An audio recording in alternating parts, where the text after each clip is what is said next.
సెలవులు వచ్చినాయి అంటే అట్లా బయటికి పోయి రావాలి అనుకుంటారు చాలా మంది. ఈ టైంలో పోరలంతా అమ్మమ్మ ఇళ్ళకి పోతుంటారు. కుదిరితే ఇంటోళ్ళంతా ఓ 2 రోజులు టూర్ వేస్తారు.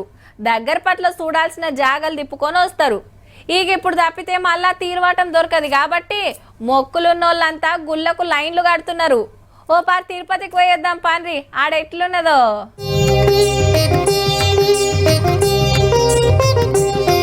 తిరుపతి కొండ భక్తులతోటి నిండిందబ్బా. క్యూ లైన్లు దాటి బయట గంగమ్మ గుడి దాకా లైన్ కట్టిండ్రు. పోరలకు ఎండాకాలం సెలవులు రావట్టే. తెలంగాణ ఆంధ్రలా 10వ తరగతి రిజల్ట్ వచ్చే. మళ్ళా ఇయాల్టికెళ్ళి కొన్ని ఆఫీసులకు 3 రోజులు వరుస తాతీలు. హీగేముంది, మొక్కులున్నోళ్ళంతా తిరుపతి బాట పట్టిండ్రు. దర్శనానికి 1 రోజు పడుతున్నదట.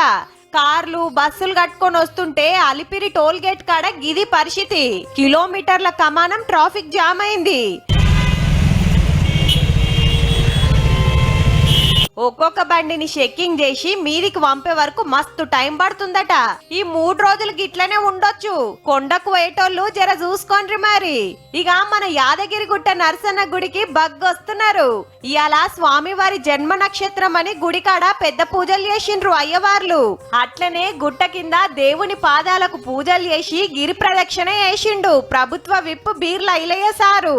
భక్తులు సుత ప్రదక్షిణలు చేసి మొక్కులు అప్పచెప్పిండ్రు.